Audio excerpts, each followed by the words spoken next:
Several people have joined. We are live in this session, the afternoon session. Very good afternoon, those of you who have joined from anywhere throughout Latin America and the world to follow this second Congress on localization of humanitarian action. Latin America and the Caribbean, our rooms are filled with people discussing, having workshops to contribute to this Congress. We have interpretation into Portuguese and English, those of you who may be interested. Let's take a look at the third session in the afternoon, the most difficult time probably, but probably the most interesting topics for us to be together and discuss. Now, in humanitarian action, the commitment to the community cannot be seen as an ideal, but rather as a concrete responsibility that guides each intervention. That's why this is such an important topic. The Core Humanitarian Standard, which arises as a key tool to strengthen the responsibilities and promote quality principles, also accountability, and also actual participation. This session is a lecture type. We have two guests. It's being called NGOs Cooperating the Commitments to Communities, the Core Humanitarian Standard. We're going to explore throughout this hour how organizations may work in favor of these commitments so that they may be translated into visible and concrete action. We have now Gbetoho Sokpoh, Bonaventure Gbetoho. Did I pronounce it more or less? A little improvement. Welcome to Colombia. It's great to have you with us, representative of the Core Humanitarian Standard. And we also have Aydée Cecilia Marín Pallares from HelpAge. They'll share the experiences and perspectives on the challenges and the opportunities towards more centralized or humanitarian assistance focused on people. You're welcome to be seated.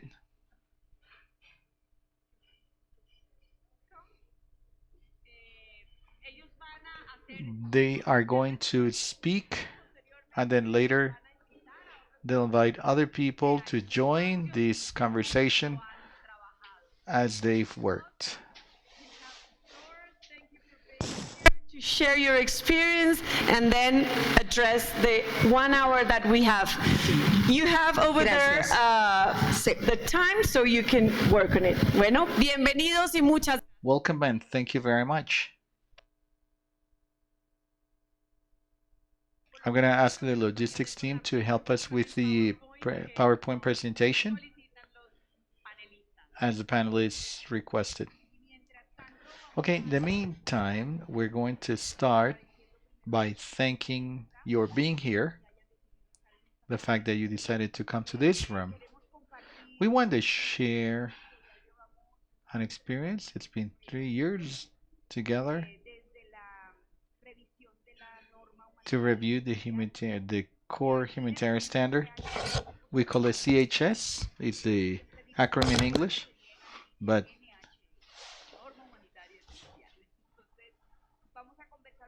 so we're going to talk about the focal point in Colombia that is under the hat of CHS and the humanitarian portfolio and the protection principles. I'm also a representative here to the work to promote the standards. I'm also a social communicator. I live in Barranquilla, and I've been engaged in humanitarian work for some time now. It's a pleasure to be here next to Bona. We call him Bona, short for Bonaventure. It's a long name to pronounce, but I don't know. I like Bona for you to introduce yourself. Thank you very much. English. I also know that there is simultaneous translation, so for those who would like to follow in Spanish, you can use the device to follow me. As she said, my name is Bonaventure Sokpoh. I'm based in Geneva. I work for CHS Alliance, Core Humanitarian Standard. The Alliance is a global network that gather organizations who are all committed to make humanitarian work they are doing more accountable. So we are getting close to 300 organizations now. I work there as a senior advisor on policy and outreach. Very, very pleased. I'm excited to be here with you today to be talking about the CHS, how CHS is really helping organizations to be accountable to people and communities. Back to you. Yes. Okay. Okay, we're going to try to talk about this more than teach a class, but actually, since CHS is it's the new commitments focused on the community, and the community is the core of the work we do, we're going to share with those who may be interested in humanitarian work. And we're going to approach about 4 special points. What we are here, what importance there is in CHS for organizations, how this actually helps organizations, and how we can connect to CHS. Okay, so for starters, I'd like to introduce first the core of CHS, which is the communities impacted by crisis or disaster. And I'd like to invite Marta Isabel, who has come from the island of Tierra Bomba in Cartagena. And she's linked to this space thanks to the relation with Dones de Misericordia organization in Cartagena and with HelpAge International, which is the organization that is also helping develop this work. Welcome. It's a pleasure to have you with us. Martha, I'd like you to tell us, as part of the community, and the community we intend to help, that you tell us why you're here, why you're interested, why the importance of this context, this event where we talk about the CHS. Good afternoon, everyone. Okay. I think that the work done in the communities for a long time and being always there, it always, let's say, deserves the help. I think we are here all together because we are interested in seeing a change and transform the communities. I live in Tierra Bomba Island. I've always been there in this island with social work. I like to work with my community.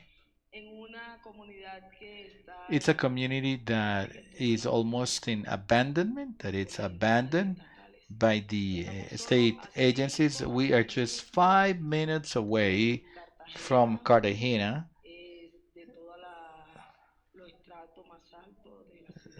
probably from the highest social economic levels of the city, and we've always dreamed to bring change and transformation, and for 20 years that's the work we've done. The work we've been doing with social work until a foundation showed up that is called Misericordia, like mercy, that came here. The chair went there and saw all the needs, and they stayed to work with the community. She didn't come to say, okay, we're going to do this or that, and she just arrived to oppose, or to impose, I'm sorry, what she thought. She actually sat with the community and she asked what the needs were with the leaders, and that's how the past started. She never left us alone. She's always been there with the community for over 20 years now. And we began to work with children, abandoned children, abused children, and that's how we began to do our work. We created a school because we knew that education is the path to change a community. And we began then to work with our youth and with the whole community, with this foundation that made a change, a total change, and they still continue to make changes. It's there, the community. I can tell you because I tell this everywhere I go. There's no water. 5 minutes away from Cartagena, and you can't just imagine what it is to live like without water. Yeah, again, live without water. It's horrible. And we depend on rain. Whenever there's rain, people cheer, then they happy. Health places, they are sad. But when it rains, we are happy when it rains.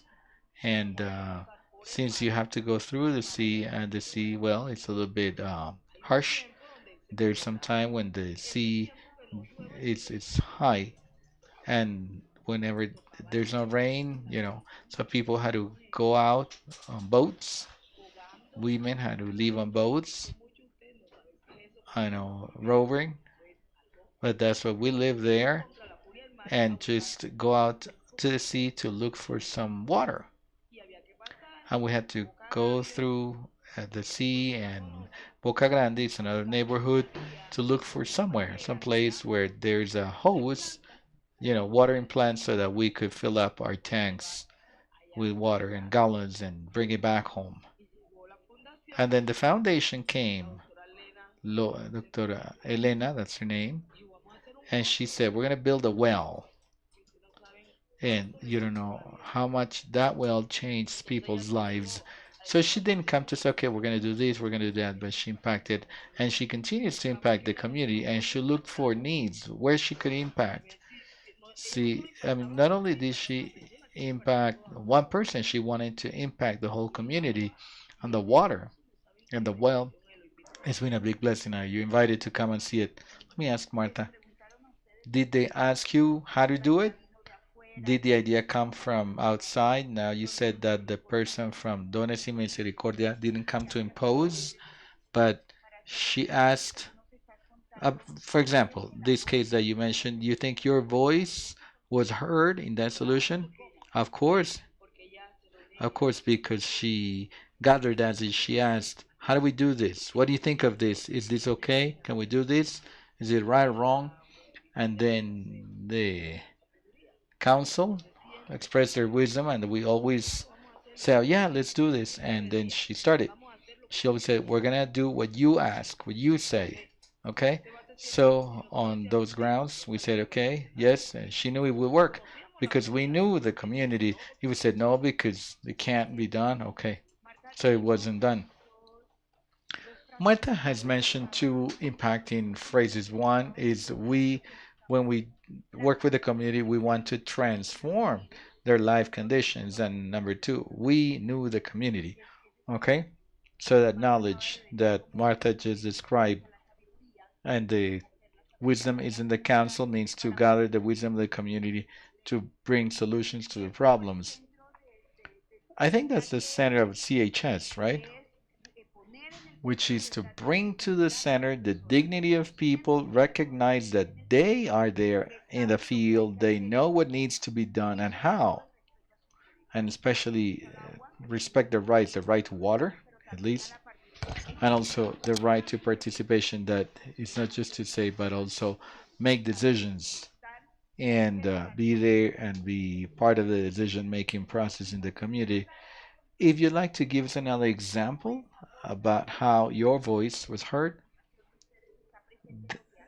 how that's present, what you do in Tierra Bomba, I don't know, things you'd like to share. Okay, we built a school. We couldn't wait for the government to come and build it, so we said we're going to work with first infancy, the youngest children, the community, and with the foundation, and we did it. When you work together, you can see the support, and we began to work on, you know, on those grounds. And it's a good school, better one that the government gave. the district school is falling up, but the one we built it with love and we take care of it. So we began to work on the school, and it took us some time, but there's the school transforming lives. You said something else that is very interesting. We're always rushing and running out of time. I think participation slows things down. But you said it took us time and you did it the way you needed. So sometimes uh, participation is not something the community does. The community we intend to help us because we think that it's a longer process. I think these things, I don't know, Martha has just said interesting things. I don't know if you'd like to build on that and follow up on that and give us the CHS, what is that for? Why is that important? Why are we talking about CHS? And we invited Martha to join us up here to learn more how to help the community. If you allow me, I want to thank you, Martha, for reminding us this important point that you reminded. By bringing a community voice into this, I'm very happy that we are starting with this community voice. I think I'm having a problem with. Yes. Good. What I wanted to say, I will show you how CHS responds to that. But before I do that, I want to turn to the audience. I want to ask you a question. I want to ask you to raise your hand if you know CHS, Core Humanitarian Standard, or you know someone who knows it. Just raise your hand if you know something about it. Yes, I can see. Okay, thank you. Yes, thank you. My second question is, if you believe that being accountable to people, communities, is fundamental in the humanitarian work, raise your hand. Great, thank you. So if you are raising your hand, that means we are all at the right place here. Let me show you what this.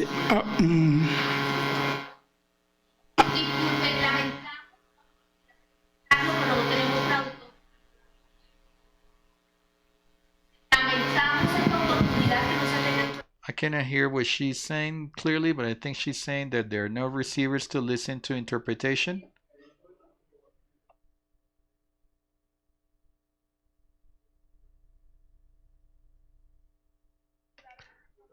If someone can help us.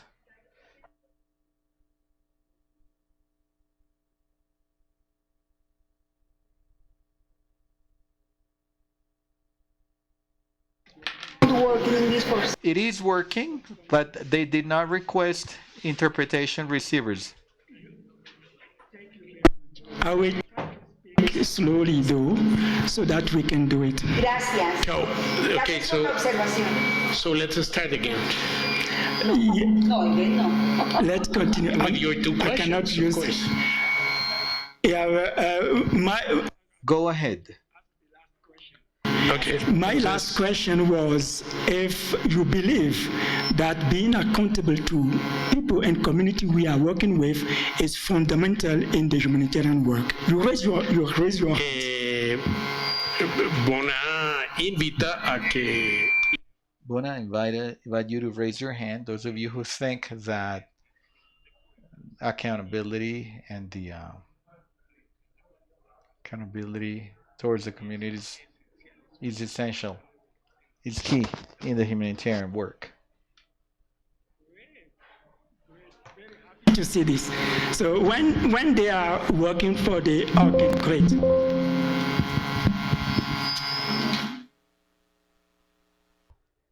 FYI, Bona, if you're hearing, there is simultaneous interpretation. Yes, we can look at it there. The CHS is set to put people at the center of what we are doing. It's a set of thank you very much. Great. So as we can see here, it's a standard that puts people at the center. It's trying to ensure people and communities, they can exercise their right, they can be at the safe place, and they can preserve their dignity. The CHS that we translate as the Core Humanitarian Standards has been built to place people at the center of the humanitarian intervention, and to that extent, and he invites us to take a look at the humanitarian standards. These petals you see here is the way we present the essential or the core humanitarian standard that places people at the center of the intervention to guarantee their rights, their safety, their dignity, their human dignity as individuals and as communities.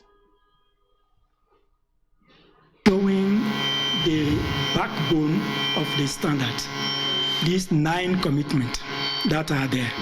I won't read them all, but I will also I will share with you later some document. I will also be the. Okay, thank you. I'm having a problem with the. Okay, we are here. These 9 commitments are there. I will take a few of them in a few minutes. Hello? These 9 commitments are the backbone of the CHS, and they allow precisely to place at the center, at the core, the people and the communities.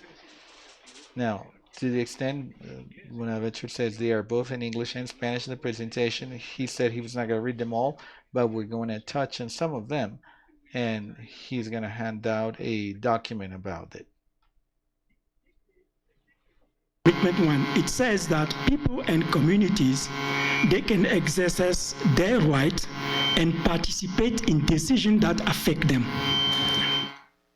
Bien, entonces, All right, so let's go to the first commitment. The first commitment says, exert the rights and participate in decision making, right? For Bona, this means that they have a key role in action within the community. Organizations are meeting this commitment. They are trying to meet people's expectation. This standard is set in the way that it reflects people's and communities' expectation in their relationship with humanitarian organizations. When an organization commits with this standard first, with this first standard, what happens is that it turns towards the expectations of people and expectations of the community, because firsthand is the compliance of expectations of the community of people with the objective of the humanitarian action. This is to explain how we got to this standard. In the revision process that went to a global and participatory process, you can see on this map, we try to go in many places and regions in the world. So the standard that was conceived to respond to expectations, people's expectations and communities' expectations, was updated. That update finished last year. And here Bona wants to show us how that updating process took place in a participative way with communities and with people who are part of humanitarian action in these places in the world. Also in Colombia and Panama, Aydée was one of the persons who conducted community consultations here in Colombia. Entonces, So, for the case of Latin America, the consultation process was done in both in Colombia and Panama. Aydée was one of the people who was part of the team, and she conducted the consultation with communities themselves. These 9 commitments are commitments that organizations, humanitarian and development organizations, are making to the communities they are working with. entonces, So, simply, just to say it in one sentence and synthesize, these commitments are commitments that organizations, the Cooperation for Development organizations do with communities and with people, the objective of their work. Okay, Bona, so you're saying that for organizations, right? I would like to know the following. What organizations are you talking about? Are they international organizations or national organizations? Because we saw this morning several levels at which we are involved in humanitarian action. Which organizations are you referring to? I should have said that. When I said organizations, I mean international and national and locals. I mean all organizations working together to support people we are working with. a la To Aydée's question, one can answer that I should have said it before, but organization is international organizations, national organizations, local organizations. They're all together committed with the work with people. The CHS is done in the way that it fosters collaboration and equity partnership among organizations to meet the CHS commitments. los estándares The humanitarian standards are done in a way, as the presentation says, they promote collaboration, foster equitative terms amongst different partners, different levels and communities and people to comply with the commitments that have been acquired in these 9 dimensions. And commitment 6, which is dedicated to this equity partnership. y un compromiso particular es el sexto. This specific one is number 6, that is specifically dedicated, focused on this commitment, the equity amongst different partners and participants. In relation to this, if the CHS, and especially this commitment number 6, is to look at organizations working together, being stronger, strengthening resilience of communities. In here, I'd like to tell you that the consultation working with the youth, since we were checking the previous version, it said that we had to strengthen resilience so that when disaster takes place again. So then they ask us, oh, so you need us to continue in the same situation so that you continue with your work? So trying to understand how they saw resilience, and even with the first one, ask ourselves, oh, okay, the people's rights, those who were affected, how do we know what we can demand from organizations if we don't know? Because you are the ones who decide what the commitments are. So this was the work with communities. And in that sense, I would like Bona at this moment to ask you one last question. What's the role organizations play to reach or to comply with these commitments? They have been defined, as you explained, with the consultation of more than 400 organizations, thousands of people throughout the world. But what type of role, what is expected for organizations to do? Thank you for this question. It's very important to me.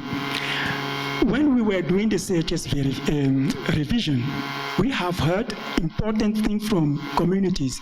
Communities, they told us those who are closer to the closest to them are national and local organizations. They value the connections with these organizations, the trust they can have. So for us, these organizations are the best place to meet the CHS commitments.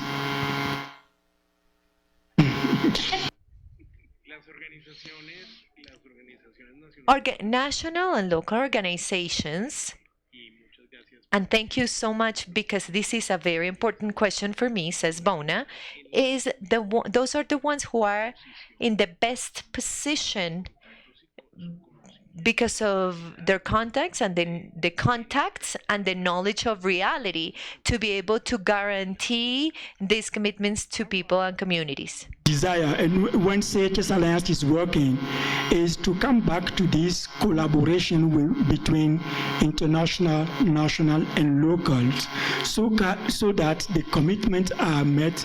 As we said, the national organization, they are the closest. They have the contextual knowledge. They know the language. They know the culture. They know all of that. They are the best place. We will continue saying that they are the best place to work so that the commitments are met. Por eso creemos. Therefore, we believe that there is joint work between local, national, international organizations.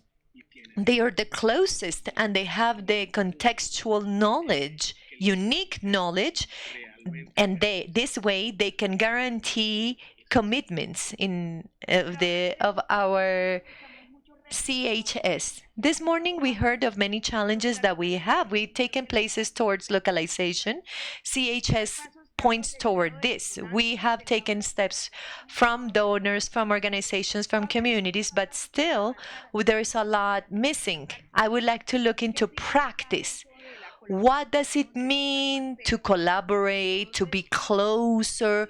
So I would like to invite, well, one person is here doing the interpretation. Pacho, I am not an interpreter. I'm just improvising. You will apologize.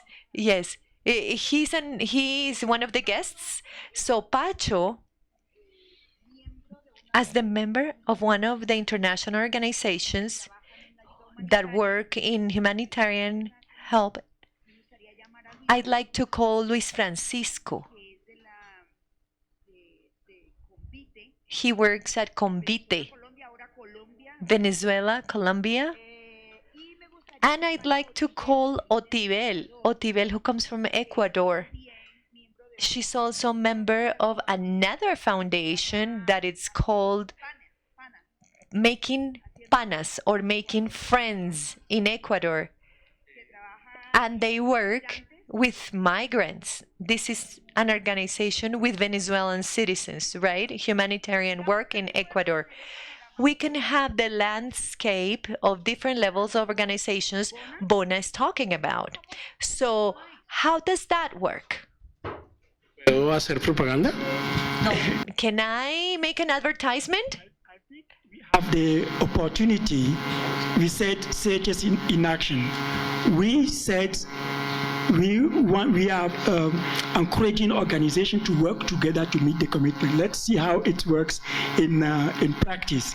So I have a question for Pacho. Pacho, you will translate and then you will answer. Pacho, you work for HelpAge International. And we know that HelpAge International is one of the founding organizations, founding members of the CHS Alliance where I work. S'il vous plaît. Bueno, Pacho trabaja en HelpAge International, que es una de las organizaciones miembro de la CHS Alliance. And HelpAge is also CHS verified since 2020. Y también está Verificada. verificada. Checked.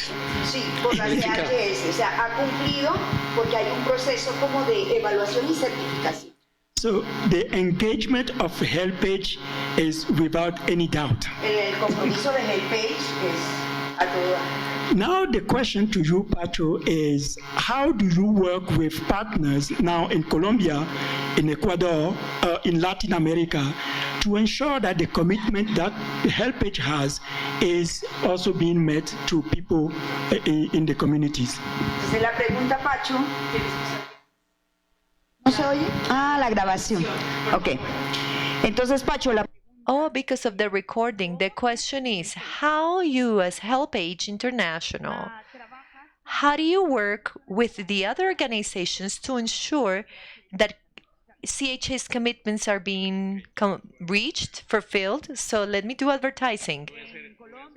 In Colombia and Ecuador and in the Americas, we need to mention the first level, and the first level is the donor. We are all here thanks to the commitment with localization of the Ministry of Foreign Affairs of Germany, the European Commission, the ECHO, and the same as us. We are part of another program that is committed to localization, which is the work with migrant and indigenous communities that we have in Colombia and Venezuela since 2023. So I think that the very first element is, okay, well, how does CHS does it? Well, let's be practical. We're being a cutoff of $210 million in this sector.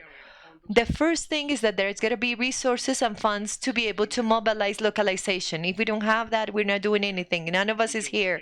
And I'd like to give my message of gratitude and acknowledgement, big acknowledgement, GFFO, to the Colombian embassy, the German embassy in Colombia, and the ambassador, the German ambassador who has gone to communities, and in Venezuela, they're champions of defense. The second thing I'm going to say is that HelpAge International is more than an organization, it's an open network. And it's not just NGOs, it goes beyond the same thing as this program. It's more than 130 organizations in territories altogether. So the concept of essential humanitarian standard goes beyond more than one or several organizations, and this refers to the network concept. I'm not going to say, oh, the path is to strengthen local partners, transfer resources, competences, train, soft skills in the territory, empower them and give them autonomy, because we already know that. There are colleagues, there are many familiar faces, and a big hug. I ran into others and I got excited, but what I'd like to say is, I believe we are having a good moment. It's a moment of a shift in paradigm. CHS means the community is at the center. We need to see it backwards, bottom up, from communities and from local, and then the rest. And this implies, okay, what's the first thing in an international organization? To me, to check resources. We need to be smaller. We need to transfer more. And in the humanitarian sector particularly, we are the ones who guarantee the quality, the standards, the protection. No, it's not. Who does it in Tierra Bomba? Daniela and Marta, two people. I don't work in Tierra Bomba. They are the ones who work there. Who built the school? They.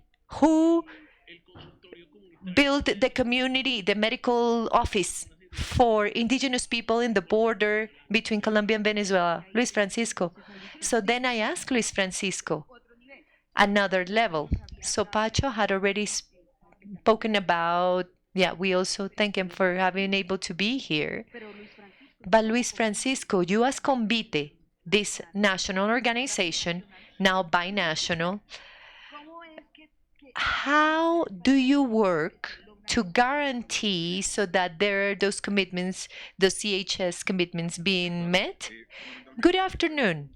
Mainly, it's a shift in paradigm, how you see communities, placing people at the center. In this case, it means querying, valuing ancestral knowledge, understanding that there are dynamics. And sometimes we as humanitarian technicians is not above us. We technicians are not above. We need to ask people.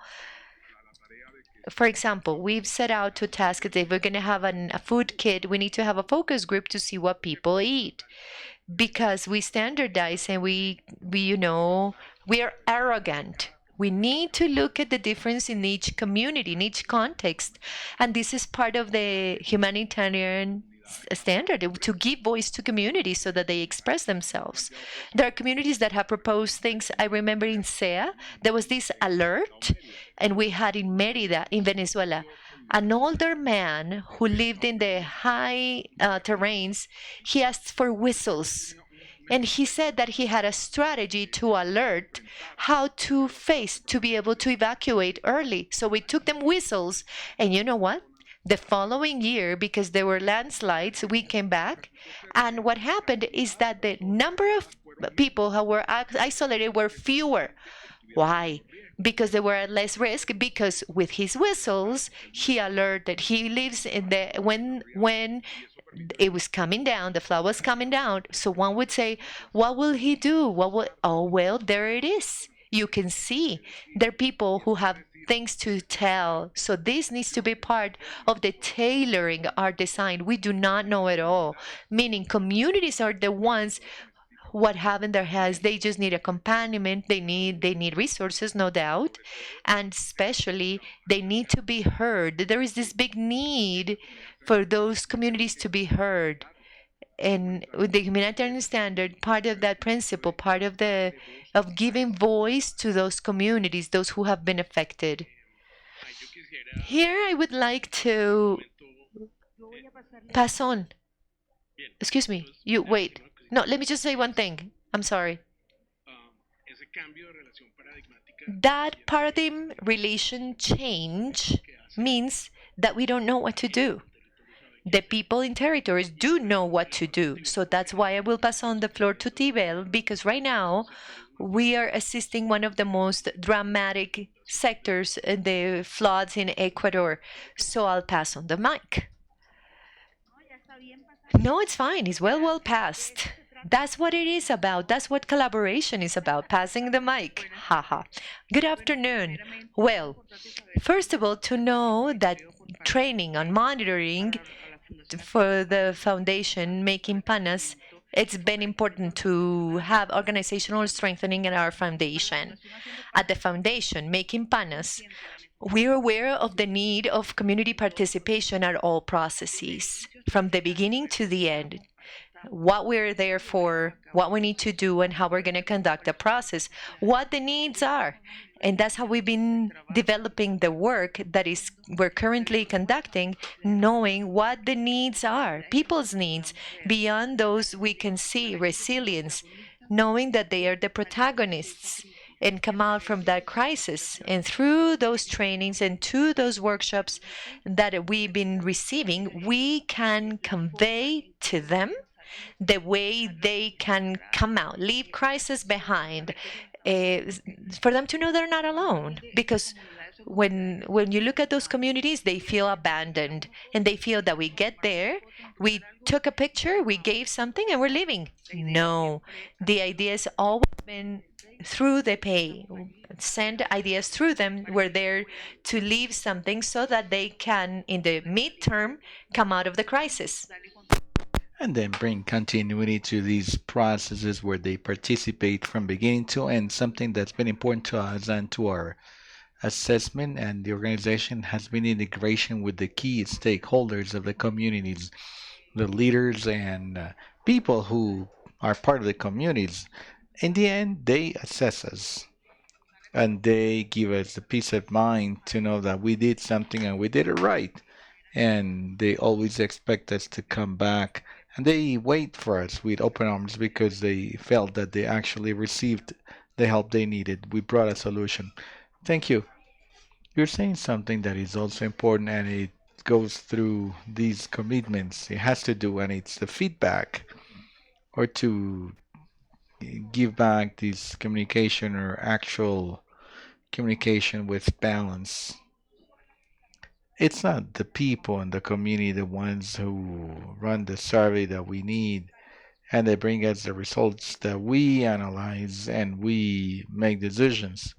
I mean, it's actually effective, actual participation with the knowledge of the territory after the analysis and then influence decision making, which is that to balance the power relations. And she said, amongst all the stakeholders that take place in humanitarian action. So we see this, we know that 1 hour is a very short time to talk about the learning experiences, takeaways that each of you and all organizations may mention during these events. What we are trying to make sure is that CHS has easier language. It's become simplified. It's clearer to know how to do it, what to do, and how organizations may interpret it so that the communities will see this reality, the respect for its victims' right, or, the community's rights, and make sure they participate in decision making, whatever the level may be. Okay. I'd like to thank our colleagues, our partners and colleagues. Pacho is always here in Bogota. But the other colleagues that came from the region, we'd like them to be here until tomorrow. They're going to be participating in different panels, given the opportunity, and you may take the opportunity to contribute with your experience. Also, Luis Francisco, I just want to thank you for being here with us. We have 10 seconds left. I must say something that is for CHS partnership. It's a verified body. I'd like to say this as a Latin American and Colombian perspective. The check process to verify the CHS is key for those of you who may know, because it's verified. If it's verified by CHS, it means you have access to the international bodies. That's the result of it. It's signed. And many of the agencies, the European agencies, PRM or others at the moment, they asked international NGOs to be verified by the CHS, but the CHS Alliance is a quality commitment to have access to funds. Since we have to change the paradigm because there's no money and we need to bring to the center of the local organizations. The verification process of CHS is a process that demands resources and it's very costly. I do not know the first local organization in Colombia that may do this, not even the big ones. And I think we need to look for spaces so that the certifying body CHS together with others that are around may be also in it, and we can create spaces and links to at least certified in under CHS are leaders of communities and the local partners. And number two, it's just an idea. I'm sorry that I'm always asking for money, but hopefully it'd be great to have a CHS verification mechanism for local organizations that's affordable for them, because everything that we can do so far is to include local partners in our own training, and we've included two. One is the Riohacha CSS or CEC, the Pastoral Social. I don't know if there's someone from Riohacha, but they're local partner. It's a local partner in Colombia. Page. Yeah, that's it. Okay, for Bona and Jorge, who's here and he wants to speak. So how to connect to CHS? How can we link you, engage you, and how do you do verification and this thing about there's no money to pay the process? How do you do that? How do you deal with that? 5 minutes. Yeah, thank you very much. Let me do this first. This is how to engage with the CHS, because we talked about the CHS a lot. What I wanted to show here, one of the first things is that with this QR code, you will be guided to a web page where if you are convinced by the CHS, you can sign, your organization can sign. I think CHS is something good for my organization to do. This is the first step of engagement with the CHS. Entonces Bona estaba preparado. Yo no había dicho que I wasn't going to say this, but it seems like he was ready. He's got the data, or someone told him this QR code is the QR that is going to take you to the webpage, and the CHS platform is an organization without a set of organizations, nonprofit organizations. The first step is that each local organization may register as part of the CHS commitment. Several local partners have already taken that step. So the first thing is the first step. Yes, that's what one has said. These are some ways, our time is not over. These are some ways you can become a CHS Alliance member, because now that the time is over, I wanted to show as well that there are different options of CHS verification. We have someone here, Jorge, who is one of CHS auditors. I think we can connect with him during the break so that we understand. Jorge will be on the panel, another panel tomorrow as well.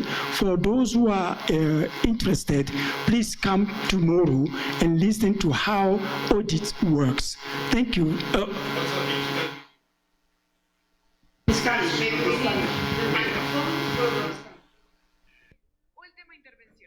Very last point. I represent the HQ, the international body that we certify. It's important to say two things. There's a cost. It might seem high, but it's well, depending on the local institution, it's 25, 30 francs, Swiss francs. If you compare to similar institutions, well, we have a facilitation fund, and we have financed many organizations throughout the world, including 4 Colombian organizations. Because of confidentiality concerns, I cannot reveal them, but we have organizations throughout the world that they're certified.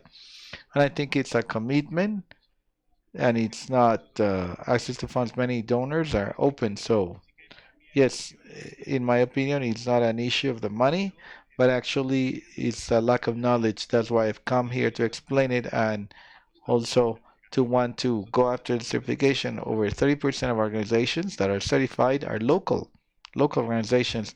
We have the biggest in the world, but we also have small organizations with 30 people in their staff.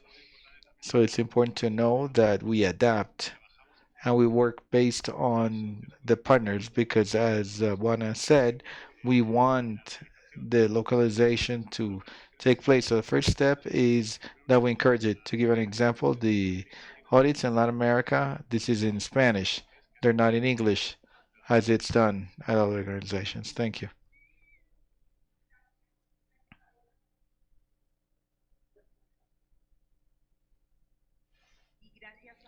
I want to thank the organizers of this event, the donors, all the representatives of the different organizations. We are going to be around, so we'll continue conversing during the coffee breaks and so on. Okay, let's give them a round of applause. Bona, who is everyone's friend now. Very important, very interesting panel. Bona explained that Jorge will be here tomorrow participating in a panel, so we can attend and exchange. Thank you, Aydée, for having moderated this conversation with these experiences, with the exchange and these tools that help us do our work and do it better every time. We continue with the agenda. Those of you who are following, just stay there. The agenda gets more and more interesting, because now we're going to talk about a new topic that was mentioned this morning, and we're going to talk about the triple nexus. The integration of the humanitarian experience development and peace building is what we call the triple nexus. It represents a key opportunity to transform the emergency response into sustainable processes led by communities themselves. Now, to talk about a specific case, we have the context is the Catuche case. It's a valuable example as to how it is possible to go from immediate assistance to community management and sustainable community management. Now to uh, build capacities and promote long-term changes. Now in this session, we'll have the participation of Camilo Burgos, from JRS Venezuela, very strong participation from Venezuela with their experiences, and Lisbeth del Valle Mora Sanchez, a community leader and member of the Catuche Social Consortium. I ask you to give them a big round of applause to them who will be sharing their experience, the learning experiences, and the challenges they faced throughout this community transformation process. Camilo, you have the floor, the time, and as Bona put it, it's just, very short time, about 50 minutes. Okay, great. Thank you. Good afternoon. It's a pleasure to be here today and share this good experience with you, the Catuche experience. By the way, after listening to the colleagues that were here before, when they said that they had to, go after the communities and believe and strengthen their capacity, I think that idea is a perfect stepping stone to hear the Catuche experience. It's an organized community. They've gone through a very interesting organization process, and I believe Venezuela and JRS Venezuela, we think that it's included these three dimensions very well of the triple nexus. And this has been the case because Catuche has recognized that their challenges as a community, they are deeply interrelated. For example, between structural poverty, exclusion, or inequality, they're all interrelated, and also, of course, violence. So before we delve into Catuche's experience and how they've been able to include or look at these three dimensions, we are going to go over what this is, okay? So the triple nexus is an approach that seeks to ensure that three dimensions may be coherently articulated in the context of emergency response or crisis. The first is humanitarian assistance. It seeks to respond to the needs, the immediate needs that people are suffering in communities in a given context, any situation of crisis or emergency situations, and of course, be able to guarantee the access without any discrimination. Number two, we have sustainable development, and there that invites us. They invite us to ensure that there are long-term transformation activities so that communities may develop or activate resilience attitudes, and that they may promote themselves as a strategy for access to service and economic opportunities. And the third dimension there is peace building, and they want to drive actions to reduce the violence levels and also to promote social cohesion and promote a healthy coexistence in the territory.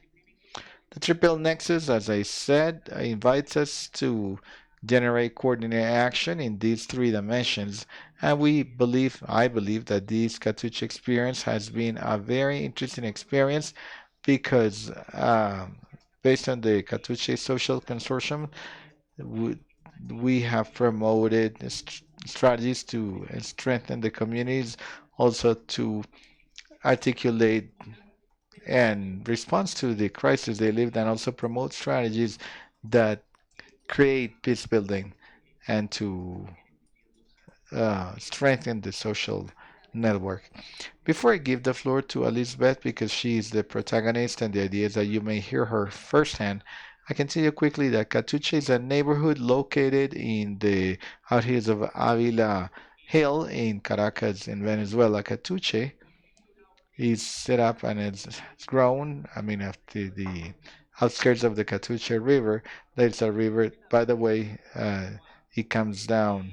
I mean, the water comes down from the Avila Hill. As a community, Catuche has faced some challenges and I mean violence. There was a time in history where there were some very high levels of violence, but also they grew and they were set up with a high risk precisely because of what the Catuche River or creek meant, what it entailed. In December 1999, as a community, they faced a milestone situation. It was because of some very heavy rain, very strong rain in Caracas. There was a landslide that impacted the Vargas state that is on the one side of the Avila Hill, but it also impacted part of Caracas and including the Catuche neighborhood, and the neighborhood was practically devastated by this um, avalanche or landslide. Now, based on the strong community structure in Catuche, they were able to face the emergency situation that took place, but at the same time, they had developed some measures or strategies that would allow them to mitigate the situation that took place. So, okay, we have the opportunity to talk to Lisbeth today.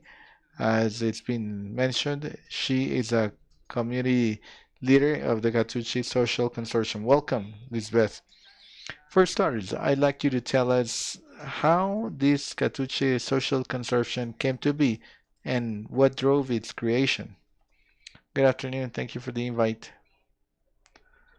The Catuche Social Consortium is an organization, a civil union formed by the Catuche Civil Association, which the Catuche community organized and became this association. It's formed by Fe y Alegría, Faith and Cheerfulness, as a social development unit within the Catuche Consortium, and also the local office of technical support. That is the office that coordinates the studies and development of civil works needed in the neighborhood. The Catuche Social Consortium started some 6 years when they began to work in the Catuche community. The initial contact with this community belonged to some priests and nuns in the neighboring areas. They came closer to hear and know about this neighborhood that everyone was afraid of. It was so scary, not even God came down there. In the years probably 89, at the end of the 80s, they began to, some religious leaders began to come here, some nuns, to meet the people there. What does that mean? It means that they didn't have a project in their hands, but they approached the neighborhood. They wanted to know the people, meet the people, and establish a relation with them. Again, they did not bring any project with them. They didn't have a preconceived plan. They just wanted to get to know the people, come closer to them. But at the same time, they wanted to be known by the people. This had to be a process, to say, of mutual impact process, so that they would both be on the same page. Not to have any advantage. I mean, the priest or the nun or the professional, the practitioner who would come here because they knew the secrets of these people. No, that was not the case. But they would show themselves as they are. They would show their own humanity to be able to establish trusted relations that would allow for them to do things together and begin to think on what could be done, what needed to be done. So the consortium is a three-person marriage. I know that's illegal, right? but it's the most interesting thing that we've been able to have in our context.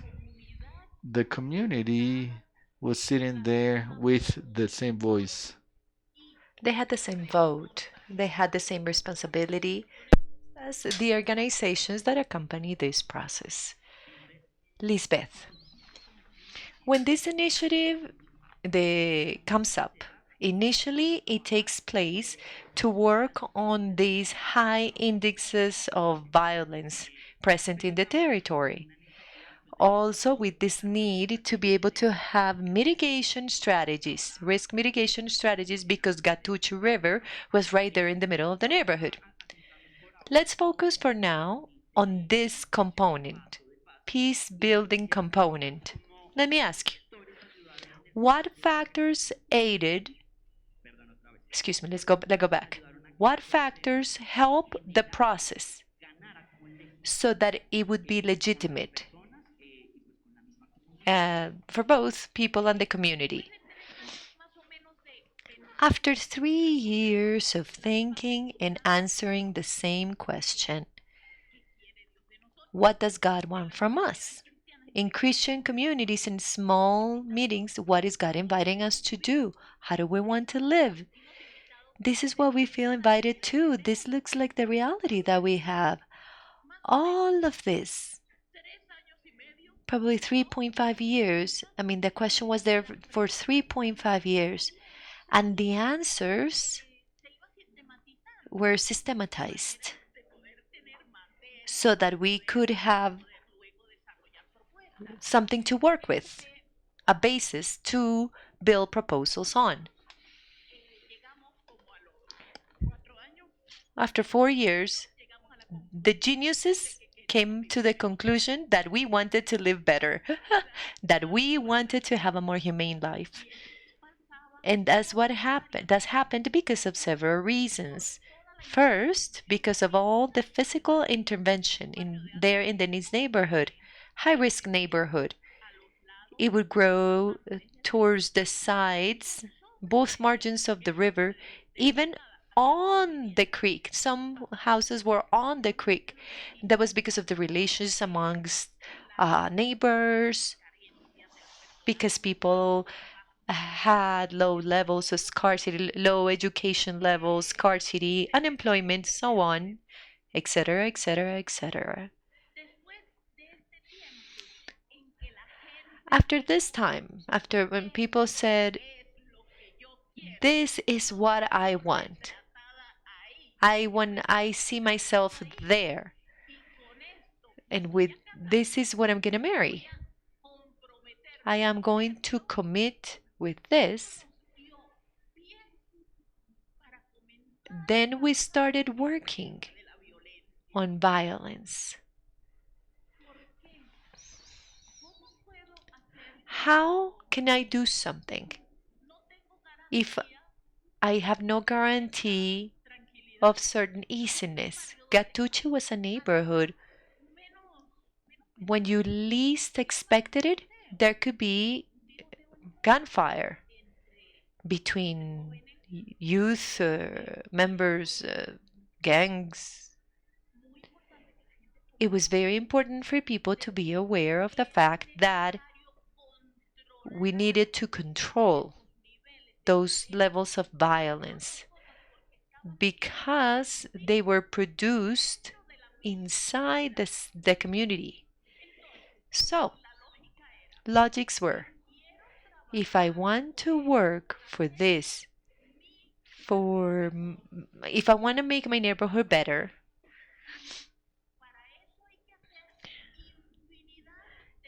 if we have to conduct so a lot of work, right? Social work as well. We cannot meet if we do not guarantee certain agreements, convivence agreements.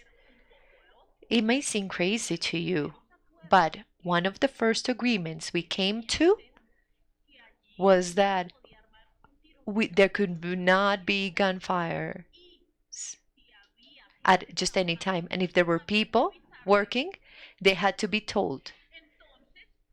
So, Fridays in the afternoon, some young people went to the architect and they told him the following words: Engineer, leave early because today we're gonna kill snakes. Kill snakes is to kill people. And what did the architect say to them? You need to solve your problems as you wish to do so. But if you break a tank, a water tank, you pay for it. Both groups are going to get the money and you're going to pay for the water tank. That was very scarce in the neighborhood and it was necessary for the works. So things like this, minimum things that seem childish somehow, that's what made us come close and speak to one another. Things like mothers, those mothers whose children were in trouble were part of the Christian community now. There was this reflection space for them to understand that those children could attend sports activities because they were the ones who had problems. Okay. Children had the opportunity to have something different if we offered it to them because those who had problems were their parents. We also had the opportunity to work with women.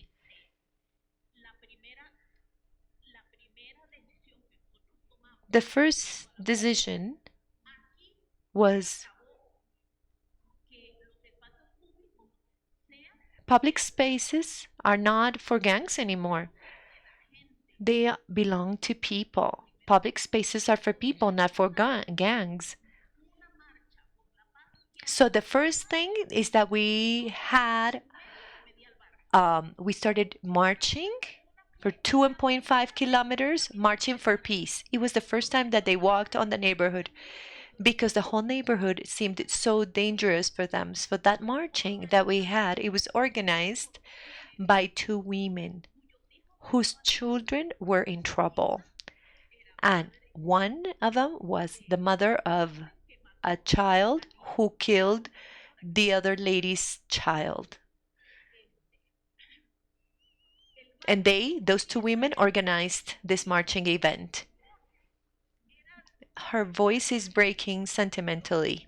Her voice, well, you know that they had these spaces and they said, look, I have problems or I do not agree with my neighbor. Why can I find ways to find them? So throughout 30 years in Catuche, we've gone through different types of violence. Initial violence by gangs. We've had 3 peaks: gangs, violence. The first time our learning was public spaces are for the community and we're never going to leave them alone. So if we leave them alone or empty, others will take over them. So the second peak, that was in 1999, we already had presence in the neighborhood and it was calling those gangs, have them at the table and have them come to an agreement. And those of us who were calling them, there's the guarantee that everything, they would all come out well. Sometimes you go crazy and you don't even realize what we were doing was crazy to have them both at the table, both gangs. Then 2005, there was another event, another violent event. 2 sectors. They were controlled with the peace commissions. These were mothers and children who came to agreements to control the levels of violence in the neighborhood. Thank you, Lisbeth. let's have a parenthesis. You're looking at the pictures here on the slide, on the screens. You see the physical transformation in the territory, and you can also see some pictures of all of these processes that took place and still take place there in Catuche. Lisbeth. So from the Catuche Social Consortium, the part that you were working on those strategies to build peace, to decrease violence indexes in the territory. So you started also working on prevention and risk mitigation because of the creek that goes through Catuche. Can you tell us about these risk prevention exercises? How did they come up? What was done before the disaster, before the 1999 landslide, that they were key to avoid more lives lost? From 1992 to 1999, there was a proposal to have the physical working in the neighborhood to include it to the city. Okay, what actions needed to be done? Sanitation for the creek sanitation. We needed to separate rainwaters and other types of waters. All types of water came, they would go directly to the river. So people would live in front of this creek that was so polluted. Houses that were built on the creek, especially in some sectors where the river was not very wide, but very narrow. We needed to build walls to mitigate risk in the sand releasing areas so that water would not be so strong, and then it would go into the city with less flow, or let's say not such big flow. So during those years, 33 households were built, substitution households. Those were the 33 houses, not houses, but they're huts actually, well, that were built on right on the river, literally on the river. So this is the first experience, substitution, that we had in the country. Up until then, that was the first time. In Venezuela, substitution households were built after tragedies took place. This was part of the prevention scheme to mitigate risks for these families. All those households were built in nearby places. In 97, 2 years prior to the landslide. Okay, we had separated types of water, sewage versus rainwater, 1.2 kilometers. We had the sand collection places. We had built a wall. This was built. It was built with we used little types of containers, beer containers. That wall is been there for 30 years. It's worked pretty well.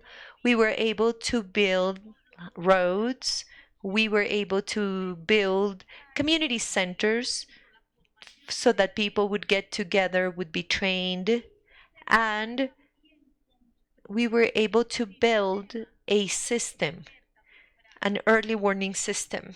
This early warning system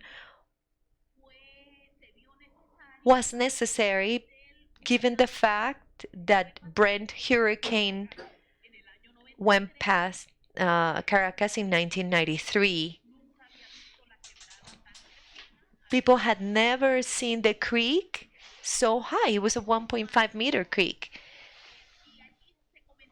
And that's where they started having the different levels. When there was rain season, how high it could be, how high. So then the alert would come. It depends on the water levels. We would have to empty the houses, or just to proceed according to the processes that had been set. You say that 1999, you have the landslide. The community was prepared. They had these strategies to mitigate these risks. But then Catuche consortium was there to contribute to the response to this landslide emergency. Can you tell us a little bit about those strategies that you as the consortium developed, and those that you think that can be replicable in other similar contexts?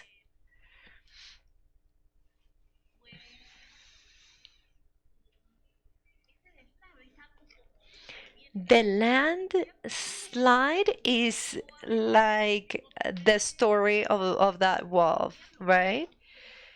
The wolf, when it actually came, they said the wolf is coming, the wolf's coming. It was a lie, but then one day it did come. Sometimes it's just 50 centimeters tall, but that was 8 meters, and 8 meters the whole extension. Tons of mud, solids,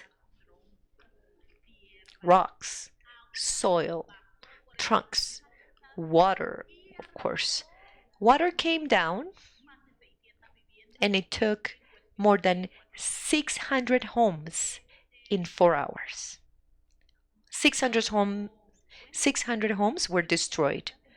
When the EWS, the early warning system, turned on, when we said, oh, we just left. When each person organized their sector so that they would leave, and telling people to leave, and then we'll come back tomorrow, but then today we're leaving.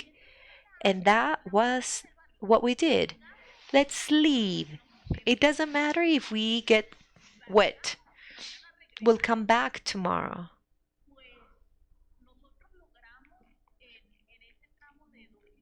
The 2.5 kilometers, we evacuated everyone. We lost 19 people.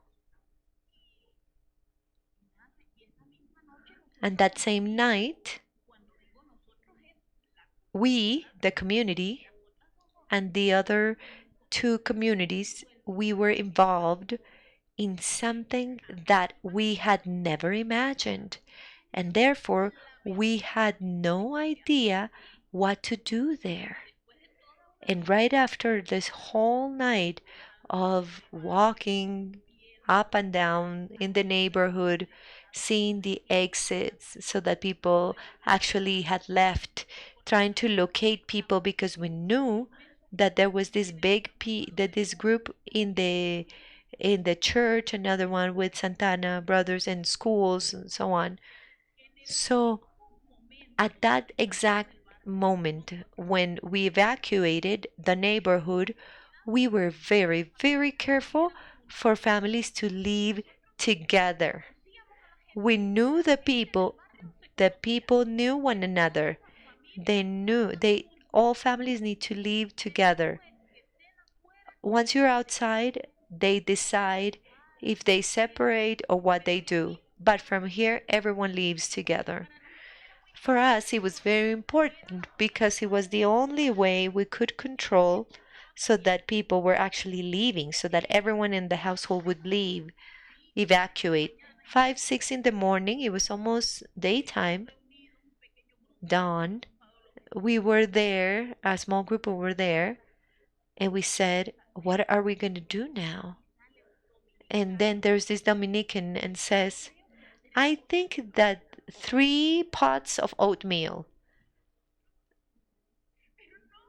No, we spoke about transcendental things. How are we going to recover people? How do we recover the community? And the Dominican says, every year hurricanes pass and they leave them with nothing. Yeah, we'll think about that later. Now we need to think that we have 200 people with I don't know how many hours without eating, and now children will start crying. So for now, 3 pots of oatmeal is enough. Let's make oatmeal. People themselves got organized to look for oatmeal for 200 because probably they at the place where we were there was oatmeal for 10, but for 200 and organize, amongst all of them, we all had to start solving. So then the person, moving towards shelters, we had to move people towards shelters, stadiums, and so on, because many people were at schools. They could not stay at schools because first days of January, the children had to go back to classes. So people at shelters.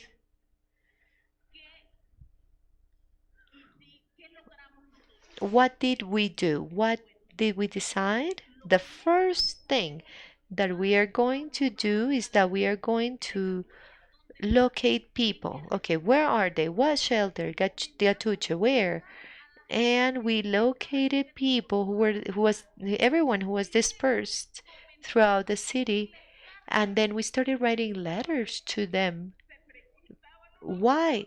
Because they asked, hey, where is my neighbor? Where is my other neighbor? We would write letters, greetings, and saying that we were going to move forward. How? We had no idea, but we were going to move on. We knew we were going to move on because we all had this wish to move forward. Then in January, mid-January, Catuche had this first proposal to rebuild, human rebuild of social tissue. We already had certain clarity. It was built amongst all of us. The year 2000 was to assist those families. And our vision was that in the least time possible, families could have a way of making economic means. They could be independent, go back to their lives. We received a lot of help from international organizations. With the German peoples, we were able to buy some land, safe land, in the neighboring areas of Catuche River to build households for those people who decided to stay there. Those who decided to stay there to protect the creek, to be there, to be evidence, to have evidence of what couldn't be done in the future. No one goes about. We need to comply with standards. People don't go live on top of the creek because they want to. That's just because out of need. But people start thinking, well, even if I have needs, I cannot just go and do whatever I'd like. So all of this was this big work. The team grew 3 times in 1 year. We needed to have a census, we needed to design projects, we needed resources, we needed to assist families. What initial projects did we have? Food support. Food support, we always planned it. Maximum for 1 year. And when families were more stable, then the food support was removed and those resources could be used in something else. For example, loans to rent temporary households.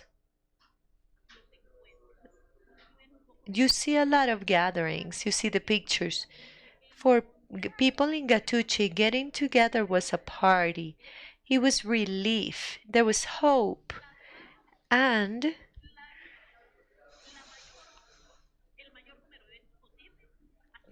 we wanted to do that as many times as possible for people to meet, to have conversations, to share. We wanted to see what we were going to do, how the project was going to be developed.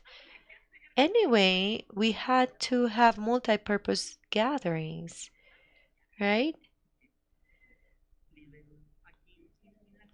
Here on the pictures, Lisbeth, something calls our attention. This is a household infrastructure that takes place as one of the response strategies. What was it? Was to manage resources to build these households, where at the end, approximately 400 people were relocated. 400 families? Can you tell us a little bit about that experience, a significant experience? Yes. June 2000, we signed an agreement with the Venezuelan state to build 400 households for those families who decided to stay, to push the project forward, foster it. Those households would be built on the land that was bought with funds provided by Germany. That project was executed. It was so nice. For a year, we were happy with the agreement we had with the state. And in less than 1 year, the president of the institute, we had signed the institute from the National Housing Council, and the person who came in did not understand how those people who had nothing, now they wanted to manage resources and they wanted to build 72-meter houses each. So this is habitational, let's say, savings. We are applying state policy. There was no way.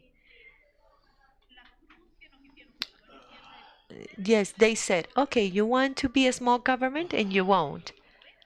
You either do what we want you to do or we're not going to continue here. So there is no worse thing with people when the people understand their rights. So we filed a lawsuit against the Venezuelan state. The community won, the consortium won.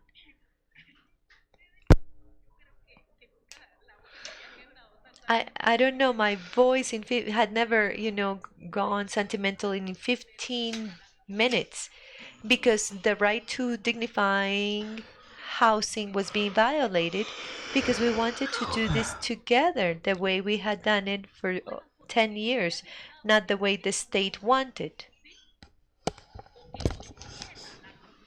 Either the community do it now well, or the state didn't want. So we won that case. We have a sentence, but we didn't get any more money, any more bolivars. The money we got was enough to build 109 houses that you can see there out of 400. That was the agreement. We hope one day that the Catuche community will be able to complete these houses for these families who didn't get a home or house. The old space where the neighborhood was located must be used. Well, was initially, let's say, planned for a park, some free area, risk mitigation in case of flooding, but throughout the years, Some areas have been repopulated, and even a politician during the campaign, they plotted and they gave lands to people for them to build their homes in areas that had been declared the areas of danger, I mean, by the river. And that happens not only in Gabriel Garcia Marquez's novels. We also have these um, stories. The community has tried as much as possible to avoid the resettlement or the repopulation by the riverbanks. Um, the areas that we ensured that they would be inhabited, they have slowly built walls to stabilize slopes, also roads, water sheds, other maybe parks. We're not we try not to leave empty land so they won't be occupied by people. So that's what we're trying to do. And by doing this, people know that they have to use their spaces, because if we have a space and we don't use them, it'll be the same story and same violent story that we lived before. So that's it. People know that we need to take care of our space where we are. We need to use it properly. And the standards, well, we build them together. If it's us, those of us who build and those who use it, well, we will follow the rules to keep everything in place. And okay, how do we do this? Under what framework? The framework of being there at a place with high risk that needs to be taken into account.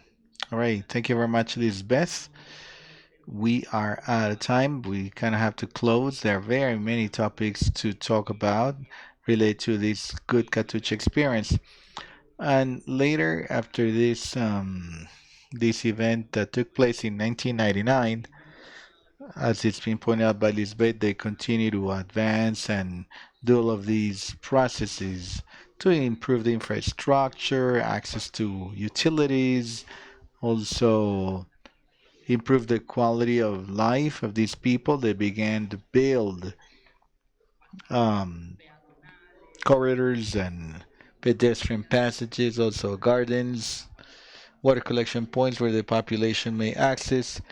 And since we've got little time left, I'd like to give the floor to someone in the audience, see if there are questions, taking advantage of Lisbeth's being here.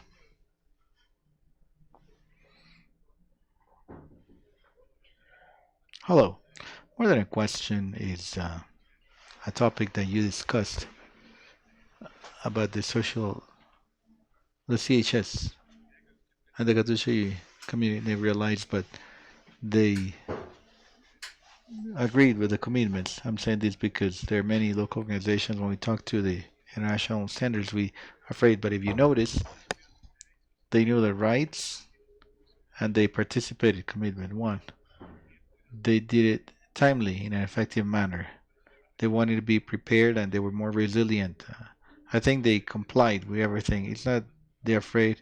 Many standards seems like they seem complicated, but then the root organizations, they do it. Grassroots organizations, they do it because it's within them. And I agree with my colleague Bonaventure, because CHS is essential. And they've been able to convey this. When you do things together with participation, there won't be negative effects. And even complaining, we can make sure that things are done properly and in a transparent manner. And they can get certified. Anybody else?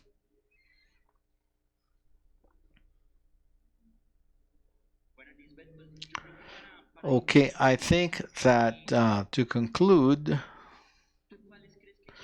what do you think are the learning experiences that you as Catuche would like to share with some of the communities that are present here, some of the experiences that are present here, even with the humanitarian organizations at the international level, those that are present here, and those of us who work day by day with the communities? What are the insights or reflections that you say this is key for you to keep this in mind whenever you work with communities such as the Catuche community? Um, First thing I like to call the attention to is that the community processes in very fragile communities are very complex to lead. And then that means developing processes long term. We need to get results, achieve results, and objectives along the way. But we can't reverse issues that have been there for years in 3 days, right? Less and less if we want the community to be engaged and to participate. The timing of the community is very different from our own timing. It's not that in 3 days you can design something. No, it's not the case. If we want people to truly internalize all of this, we should continue to support them and accompany them. And this should be again and again. Hmm, I don't know. I don't know if there's someone here, a Jew, but really something that I have admired from the Jews. It's like they've been telling the story for over 5,000 years that they Abraham's, Isaac's, Jacob's children that they went through the Red Sea, and they crossed the Red Sea, and so on. And today, their great grandchildren, for example, my neighbor's children, they know the same story that started 5,000 years ago.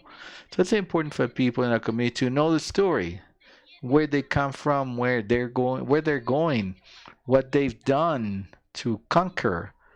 If they don't know that, everything would be given. If they're just the children of the rich who never work to get anything. No, that's not the case. We are not children of rich families. What we have is because we have fought for it and we deserve it. So I think that's the first thing. We're not going to change overnight, and we need to make sure people to understand the process that they lived. Then I think the communities, if we know how to do this, it's a wonderful space for training and for new professionals, new practitioners. Catuche has been a 30-year-old classroom for students of the Central University in Venezuela, the Andres Bello Catholic University, Santa Rosa University, St. Mary University. Why? Because they have a safe space where they may dialogue with people, get to know their needs, and see how they can apply their knowledge there and talk to people. Because if something's clear, well, people understand the issues. Now, the solutions, well, we need to talk about the solutions because sometimes the solutions are different, but the issues, so we need to think of the solutions together and each one make chip in with what they know how to do. Then, some time ago, they said to raise their hands those who were in agreement with accountability. I raised my hand for as long as there is $1 or one bolivar. You need to be accountable, otherwise you'll be a thief. Accountability. People have to understand clearly what was invested, how much, and so on, because in the end, that's their money. It is their money. Those who asked for it, they asked on their behalf or for them, on their name, on their behalf. That's why it's so important that there be accountability, that everyone be accountable. So the local ones, the intermediaries, everyone should always have open doors. And one more thing. Look, the democratic institutionality to guarantee people, everyone, all the community, the rights. The rights should be guaranteed. We can't. We just cannot play the state's role. And the state must guarantee our rights, the right to housing, to participation, to health, education. We can be the right hand, whatever it is, but we cannot replace the state. So that's it. And when they tell me, and then Catuche, Catu, this for me, for my country, and for everyone who's here. That's what I can tell you. Thank you very much. I want to thank every one of you for joining us during this panel. And it's a good thing that the Catuche experience will continue to inspire us and empower the communities, those who fight for their rights, and so on. Thank you very much.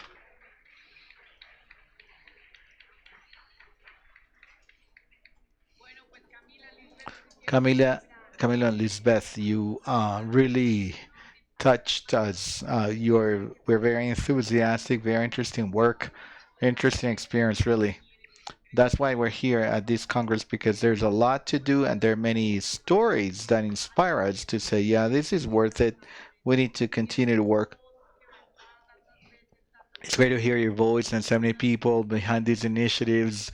Congratulations on your work. We're going to go out, take a short coffee break. We'll be back in half an hour for our last session today.